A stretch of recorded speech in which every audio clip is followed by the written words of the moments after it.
Hey everybody, I'm Zach and I like movies, and it's Oscar Sunday. And wow, man, finally, so glad we're finally here. This has been a long, honestly rather trying award season, but we're here. We're here finally, and I have been not doing my due diligence. I did not see everything that was nominated.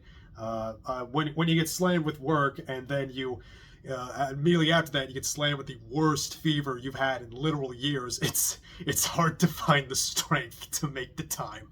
But at the very least, I watched everything that was nominated for Best Picture. I had a busy week this past week, and I'll at least rank them, offer my some opinions on them, offer my some predictions for what will and what win what category. So yeah, just try to do this real quick.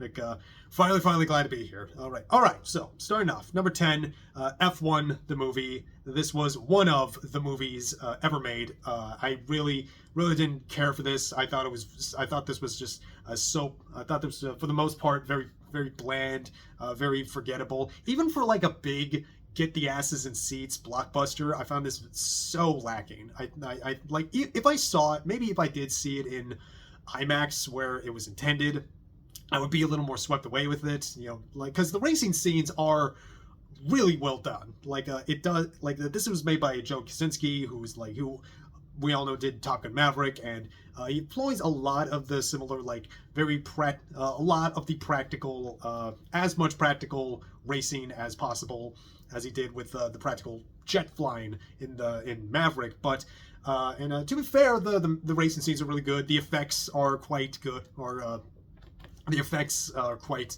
they feel pretty seamless. I'm not entirely upset that that's nominated for VFX, but everything in this movie is just so it's like he was commissioned to get another Maverick, and this feels like watching Top Gun Maverick go corporate. It's just so it hits every note possible. It hits every note you expect. A lot of the dialogue is really rough. Brad Pitt is just like in like Cliff Booth autopilot. He's doing this whole this like old, like a silver fox, like a old macho guy who's like here to like show the hotshot rookie he's still got it and all, but it's all dad core to the extreme. But like, this is a dad core movie without any of the heart. It's like listening to like I feel like this is the equivalent of like listening to like a Van Halen song be covered by Ed Sheeran. It's just, God, it not did not care for this movie at all. Didn't really care for it. Really don't like that it's nominated for Best Picture. There were way better options you had throughout the year. Number 9, Hamnet. I was not really that big on Hamnet, but I don't think it's necessarily a bad movie either. I like that we had like a big weepy this year. It feels like it's been a minute since we've had a real big tug at the heartstrings kind of movie quite like this at the Oscars in recent years, at least. I like the ideas it's about, because it's about Shakespeare and his wife Agnes. Although wait, it's Old English. It's Older English. So Agnes. The actors are great. Jessie Buckley is the front runner, and I'm not really upset at that at all. She's an absolutely marvelous actress. I personally would have voted for Rose Byrne for If I Had Legs I'd Kick You, but I'm not mad at the idea of Academy Award winner Jessie Buckley. I thought the child actors were really good. Paul Mescal did good. It's just that so much about I liked a lot what Chloe Zhao did in like the early parts of the movie, where it was really focused on like the sensuality and like the connection to nature, and had really lovely sound design in that too. But my problem with it mostly revolves around the core emotions, and how they're illustrated in the movie, because like it's a big weepy, but like I really felt the manipulativeness of it. I think especially in like the music cues right at the end, man, it felt very cheap, felt very didn't feel quite earned, in my opinion. But I don't think it's like I don't think it's like a bad movie necessarily. It's just just did not work for me. The further I get away from it, the less I'm into it. So yeah, just feel probably one of the not bad, just like one of the least good of the bunch. Number 8, Begonia. I found this a little bit lackluster. I just expect a little more from Yorgos Lanthimos, especially with his run that he's done with Emma Stone. Not mad that she's nominated either. Really wish we could have found room for Jesse Plemons, because he's kind of one of those guys that really deserves an Oscar nomination sometime in the future. He's great. He's really good in this. Acting generally is really good. I liked a lot that it was going for, at least on paper. But I feel like the arm's length removal, the arm's length distance it has to its characters and humanity at large, it felt very very smug and self-satisfied by the end of it, and the way the story wraps up, and the way the story even digs into this kind of conspiracy theory laden kind of characters, it feels too removed to really dig into any of the more thornier aspects of the kind of Jesse Plemons' character. I kept kind of comparing, it's hard not to compare this to Eddington, since it digs into a lot of aspects of conspiracism and of the current political climate and stuff. But Eddington digs into the muck of it. It revels in specificity, and I feel like Begonia was too removed from that. I feel like if it was a little more specific into it did do stuff involved in what the emotional reasons why people get involved in conspiracies, but it didn't really hit like I really thought it would. So but yeah, not a bad movie either, I don't think, but not to the level of Yorgos' standards, in my opinion at least. My next one might be a bit controversial to some. Frankenstein. I found myself liking Frankenstein. This is from Guillermo del Toro. It's absolutely, obviously, a labor of love, like pretty much every movie he makes, but especially this one. He's been wanting to do this for years, at least since the early 2000s. I have some mixed emotions about it, but mostly in the sense of mostly in a structural sense, because while I do credit it for actually remembering the framing device this time around from the novel, but it's way too long. The first half especially is especially protracted. It feels like there's stuff here that could have been really trimmed down. This is 2 hours and 36 minutes long. I felt every minute. No reason this could have been a cleaner 2 hours, in my opinion. But honestly, I did find myself coming around to it in the second half, when it focuses more on the creature. And I found really that I really liked Jacob Elordi as the creature. I think he did really great job physically. He does great stuff with his eyes, I think. And there's and while I have some real mixed feelings about some of the CG in the movie, and the general weightlessness of the cinematography, that's weird sort of steady cam, floaty camera style that Guillermo's kind of been leaning on for the last couple of movies.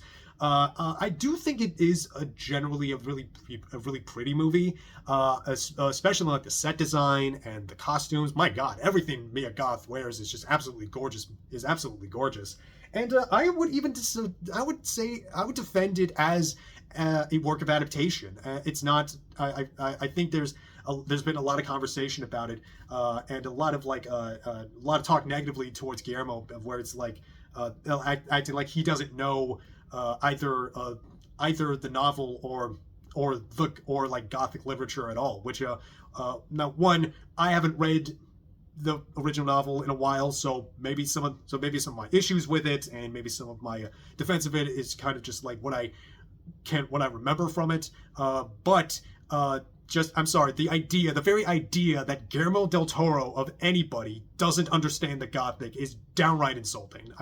I'm sorry.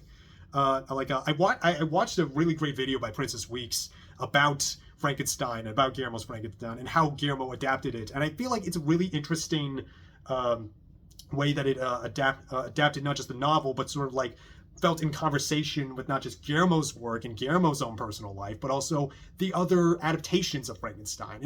I think it does deserve more credit than it's getting. And even if it is not one of my more favorite Guillermo del Toro movies, and I am generally like a Guillermo del Toro loyalist, I've loved just about every one of his movies, but this one I thought was mostly good. Definitely like one of those, like, this is like I give it a passing grade, but like a low passing grade, kind of thing. But yeah, I am in its corner, like, especially if you like I've seen a lot of people hate this movie, and I feel like some people are being just kind of drama queens about it, but like I disagree. I will be in its corner. I probably won't defend everything about it, but I will defend the good in it, because there is good here. But also good. Next up at number 6, Train Dreams. This is a really nice movie. I feel like it's definitely one of the more dreamier, very kind of poetic cinema kind of movie that you could describe it as. It's basically it's about this guy it's about a logger in like the early 1900s, the like late 1800s, early 1900s, and we're kind of just following this guy's simple life of he like various labor jobs. He's a logger for a while. He works on the railroad, and we just kind of follow him, and he has there's narration about his life and various ponderances of his existence. Like, is his simple life worth anything worth remembering? And you get some really, really lovely moments. It's very Terrence Malick inspired in a lot of this very, very dreamlike, sort of like a dream, and also like half memories, sort of being stitched together in like very, very lovely montage settings. And the cinematography is beautiful. Like, it's obviously very much going for a mood, very, very poetic. Again, like I said, very poetic. But I was really taken with it, and I think Joel Edgerton did a really good job. William H. Macy shows up for a while, and he's quite lovely too. And yeah, I was really taken by it. I think at points, especially at the end, it's a little insistent on making you feel something. But I think it's one of those like really lovely sight and sound kind of movies that if it hits you, it will like really speak to you. And I think it worked. I think it was really nice. Yeah, definitely one of the better. Definitely on the better end of good for me. So at number 5, next up is The Secret Agent. This is a Brazilian movie. I always got to root for Brazil. Any chance we get. I had my dad and my sister. They went to Brazil on missions there, and so yeah. Viva la Brazil. Always got a fan in me. This was a really interesting kind of like retro 70s thriller kind of thing. But like, even just saying that, and even it calling itself The Secret Agent, kind of sets up that it's like, some like spy thriller. But it really isn't just. I mean, it's not just that. Because kind of like this director's last movie that I saw, Bacurau, it's kind of an ensemble piece that has a bunch of different types of movies in it, that it kind of becomes its own like weird genre mosaic, and it's really weird, and it's really interesting too. And I wasn't really quite as taken with it as other people were, because I've seen praise for this like out the wazoo. This is like one of the most beloved movies of the year, and I think it's really good. Wagner Moura, I think, is I definitely deserved that Best Actor nomination. I think he still has a chance. He's like probably the most dark horse of the 5. And I also I loved a lot of the tones it went through, because sometimes it would be like paranoid espionage thriller, like an Alan J. Pakula film. Sometimes it will be a very relaxed kind of hangout movie where you're seeing a bunch of following various characters and these parts of Brazil. The period piece detail is fantastic. The ways that it deals with personal and political and national history gives me a lot to think about. Also, it will do it will take a detour and do this weird kind of B movie pulp thing about this leg that was found in a shark's stomach and is walking around and attacking people, and it's super weird, but it kind of works in a weird way. But yeah, again, not like my capital F favorite movie of the year, or at least the ones that nominated, but I really want to revisit it. It's so interesting. It's not leaving my mind, and really liked it. Good luck to Brazil. Viva la Brazil. And so number 4, it's one of the big ones. Marty Supreme. This is really Timothy Chalamet's movie. I still think the best actor race is probably the most exciting of these, and also one that I'm kind of nervous about, because the fallout of this, whoever wins this is gonna be just crazy. Because Michael B. Jordan won the SAG award, and that got a lot of boost for him. I think he does have a chance at winning it, winning Best Actor. But honestly, I still think this is Timothy Chalamet's Timothy Chalamet's award to lose, because he's still kind of the front runner, low key. And especially with the discourse lately of his comments on ballet and opera, and it's just, I'm already so done with it. It's been barely a week old, but it feels like a month worth of discourse through it. I'm so done. I'm sorry. Marty, and I feel like people just kind of using that as a springboard to vent their frustrations on how annoying they find Timothy Chalamet. Which, fair, just say you think he's annoying. But anyway, Marty Supreme is an absolute dynamite movie. It's absolutely thrilling, beginning to end. The soundtrack is great. The casting is really awesome. Even I have plenty of opinions about casting Kevin O'Leary, but everyone else is wonderful and offbeat. Odessa Ozion is wonderful as his girlfriend. Tyler the Creator does a good job. Fran Drescher, Penn Jillette shows up for a while. Abel Ferrara, oh my god! If this snags the casting Oscar, I think it's definitely deserved. It's really offbeat, and yeah, Timothy Chalamet is just. He is hungry. He's so fierce. His performance grabs you by the collar and it refuses to shake you down. It's a dynamite picture. This is the kind of movie that demands your attention and keeps it. It's thrilling. It's awesome. Really one of the best of the year. I think it does deserve the hype. And Timothy Chalamet absolutely deserves the hype as well. He probably is my pick, but that Best Actor's race is kind of a toss-up at this point. But really exciting. So number 3, Sentimental Value. This was the latest one I saw. This is the latest from Norway director Joachim Trier, who his last movie, The Worst Person in the World, was absolutely wonderful. I really got to see that again. It was sometimes I think about Renate Ransvai in that, and I just get a smile on my face. And she returns here, and he brings in Stellan Skarsgård because it's a story about two sisters having their fraught relationship with their father, who's a director, and he's played by Stellan Skarsgård.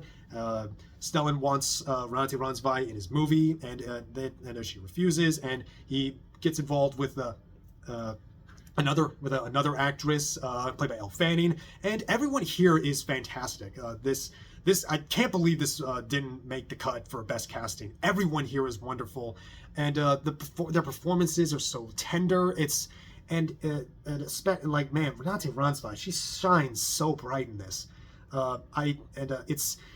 It's so lovely. It feels personal. and uncompromised in a lot of ways. Funny too, and it's so well directed. Like my God, like it opens with this breathtaking montage of the family house, and the house is so well illustrated here.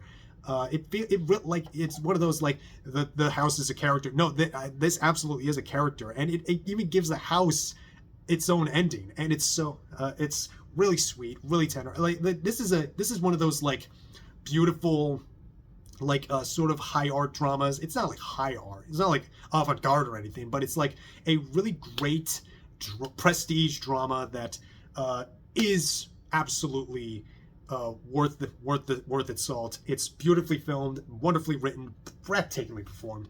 I can't say enough good about it. It's so, man, it's easy top 10 of the year for me. And as we're closing in on the top two, number two, Sinners. Yeah, this is this movie.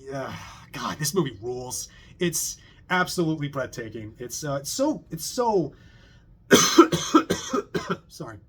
It's so damn refreshing to see a movie like this, a big budget blockbuster original, with like with absolutely a personal, auteur driven, creative vision, in like its scope of like in the way it speaks about culture and of music and of time and place, and the way it uses genre and the music. My God, the music in this movie is absolutely amazing. The song, like that song "I Lied to You," that whole set piece at the juke joint is so, it's like I knew I was watching something special when it started, but like when that moment hits and we're seeing it in IMAX and we're sitting in the IMAX theater and you're seeing it, and it's transcendent. This is why we come to the movies. This is why movies still have value, in like as a as an art form and as a piece of culture. It really is speaking to not just our moments of needing some our importance and like our drive to like have a space, but really digs into like why other people want that from not just like this space entirely, but like culturally of black spaces and black art and black bodies. And it's yeah, damn it, this movie's great. Like if you have not seen this by now, how have you not? This is like an instant classic.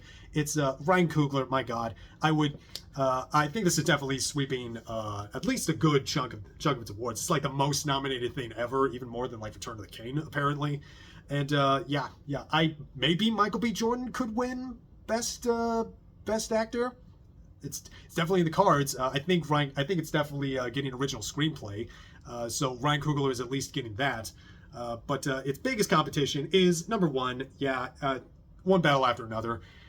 Ah, man, yeah. This even just thinking about this movie, like time and time again, it's such a thrilling movie. It's like this is like with Sinners. This was an instant classic. It immediately just totally won me over. It's got such a great tone. It's tense. It's thrilling. It's funny. It's weird. It's offbeat. It's the kind of movie that I never thought I would see from Paul Thomas Anderson. Not just something that like is just so big and vast and like clearly cost him a lot of money, but also just something that's really speaking to the current moment, and like if not like the specificities of the politics involved, but because I feel like it has like a really interesting, very human messiness in its politics that has had a lot of discourse about it, which has been very insightful and rewarding, but also very trying at times, because I feel like people are really like I feel like some people generally like are really undercutting both the actors' involvement, because they were so involved in like helping bring these characters to life, which is like part of what Paul Thomas Anderson does, and also just kind of missing the forest for the trees. because at the end of the day, in all of these, with all of these with all the fraughtness of the authoritarianism going on, and the threat of white supremacists, and the desire, the desire to fight, the feeling disengaged from the moment. And it really is a movie that is about not just the emotional reasons why we get into and need to keep fighting, but also just kind of gives you hope that no, you can keep doing this. And when this movie ended, every time I see it, it's just I feel rejuvenated. I feel like I could, and I feel like that's what movies ought to do too. Again, maybe they're not speaking to the emotions of the moment. And I feel like again, like I said before earlier with in reference to Begonia and Eddington, I feel like specificity is important, especially in political movements, but also there is messiness, there is some grace that is due, and very self-reflection that is warranted too. Because I feel like some of the discourses miss the forest for the trees in this, and I love this movie. I think it's great. It's definitely getting Best Picture and Director. If this does not win Best Picture, as it swept basically everything else, it would be the greatest upset in award season history. My God. But yeah, Paul, I think, is definitely getting best director. He's definitely getting best adapted screenplay, I think. Sean Penn, probably a lot. He's pretty much the front runner for best supporting actor. Absolutely insane performance. Probably his best performance ever. My God, he's so good. And Stellan Skarsgård's great in sentimental value. Benicio del Toro is also great here. Yeah, not really a lot. Not really a bad performance in most any of the acting categories.